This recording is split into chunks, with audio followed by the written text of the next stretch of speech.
Bonjour, les vaches, les cochons, les poules et toutes les espèces animales en général sont-elles victimes d'une oppression identique à l'oppression raciale ou à l'oppression sexiste?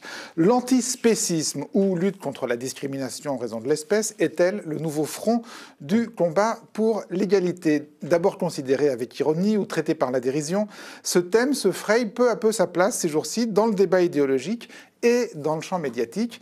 Et en France, cette reconnaissance doit beaucoup, Justine, à notre première invitée. Oui, Aymeric Caron, vous êtes journaliste, vous êtes passé par Canal+, iTélé, Europe 1. Vous êtes un visage familier du grand public depuis que vous avez officié en tant que chroniqueur dans l'équipe de l'émission On n'est pas couché sur France 2 pendant 3 ans, de 2012 à 2015. Alors on savait depuis votre livre No Steak, paru en 2013, que vous étiez végétarien. On a aussi découvert ces dernières semaines avec l'apparition de Antispéciste que vous étiez aussi un militant donc antispéciste et végétalien. Vous nous rappellerez ce que signifient ces deux adjectifs. Et Rossana, vous êtes notre deuxième invitée, vous êtes journaliste, vous avez cofondé le magazine Basta et vous êtes également militant écologiste. Vous avez participé à l'équipe de campagne d'Eva Joly à l'époque. Et de José Bové. Et de José Bové. Et vous avez cofondé la zone d'écologie populaire, la ZEP, un mouvement qui défend une écologie sensible aux questions sociales et aux préoccupations des habitants des quartiers populaires. Pour aller vite, c'est une écologie des prolos et pas des bobos. Voilà. Ça, c'est de la punchline. Un peu. Alors, je disais que le thème de l'antispécisme se frayait sa place dans les grands médias, et ça a été le cas particulièrement ces tout derniers jours avec la sortie du livre d'Aymeric Caron. Oui, parce que vous avez donné un petit peu de fil à retordre à vos confrères et consoeurs quand même ces derniers jours, puisqu'ils se sont demandé comment résumer en quelques minutes d'antenne votre livre qui fait près de 500 pages. Alors, comment ont-ils fait? Certains ont finalement réussi à noyer tout ça dans un torrent de blagues et une pincée de people. On regarde un petit extrait. Ça me fait très plaisir de revoir Aymeric Caron, si vous me permettez, c'est vrai de dire ça. Vous. Oui. Vous avez passé qu'une année, vous, avec lui. Voilà, mais j'ai l'impression de dîner avec mon mec et que mon ex débarque. Il y a un petit côté... Est-ce que c'est vrai que vous avez arrêté le shampoing aux œufs? Ouais, mais non, je ne me lave pas les cheveux aux œufs. Du coup, t'as pas de shampoing, quoi. Est-ce que je peux savoir qui est ton amant? Mais il débarque pas pour te faire une crise de jalousie. Hein. Alors, la dernière fois que vous êtes venu, je vous ai demandé si les végétariens et les végétaliens avaient droit à la fellation. C'est vrai, c'était une question assez intéressante, je me souviens. Et aujourd'hui, je vous demande, est-ce qu'on peut faire des cunilingus quand on est végétarien? Il a été dit ce matin, rapporté par le Canard enchaîné, les mots de Michel Field. Apparemment, il aurait dit pourquoi elle n'est pas Nathalie Saint-Cricq, parce que Léa Salamé, elle est sexy et virevoltante. Je voulais votre avis. Évidemment, je peux pas. Alors, je vais vous dire, j'en ai aucun, parce que typiquement, c'est le genre de débat qui n'a aucun intérêt.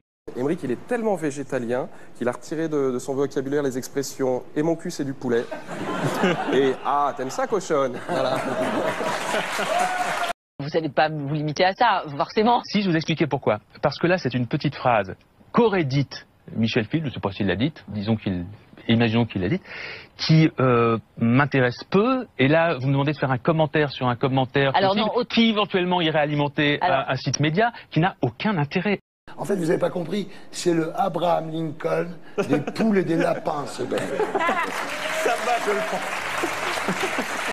Et comment ils vont gérer la répartition des rôles d'après vous avec David Pujadas? Hier, Guillaume Durand sur ce plateau nous disait elle va poser la première question, c'est un secret de Polichinelle de toute façon. Mais les égos dans ce genre de... Mais pardon Nathalie, j'y suis pas dans l'émission, je sais pas comment être organisé et vraiment ça m'intéresse peu. Moi j'admire votre combat pour la cause animale parce que il n'y a jamais une vache ou un cochon qui va venir vous dire merci en fait. Alors, je le précise tout de suite, c'est un montage. C'est-à-dire que quand même, on va dire quoi, un bon quart de votre temps d'antenne dans ces émissions a été consacré à parler de votre livre. Oh non, vous êtes dur.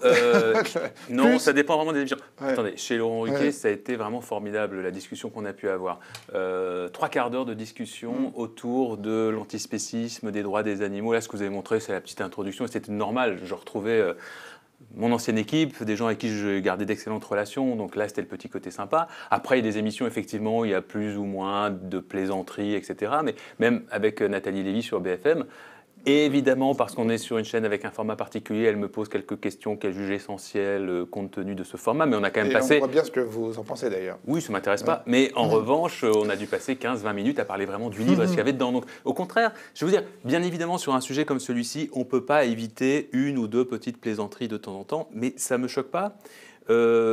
Si vous voyez le chemin parcouru depuis 5, 6, 10 ans, mais même depuis 2 ans, j'aurais jamais imaginé pouvoir avoir une telle audience, un tel espace de débat pour parler de ces idées-là, il y a même encore 1 ou 2 ans. Il y a quelques années, ça n'aurait été que moquerie, tandis que là, la moquerie est marginale. Et vous pensez que ça tient à une évolution des esprits ou ça tient à votre statut particulier qu'on voit bien dans toutes ces émissions? C'est-à-dire qu'en gros, vous êtes quelqu'un de la famille, vous êtes quelqu'un qu'on peut inviter, on sait que voilà, ce sera toujours sympa, vous aurez de la répartie, vous vendrez bien le truc. C'est plutôt ça ou c'est plutôt le fait que les esprits en profondeur aient bougé?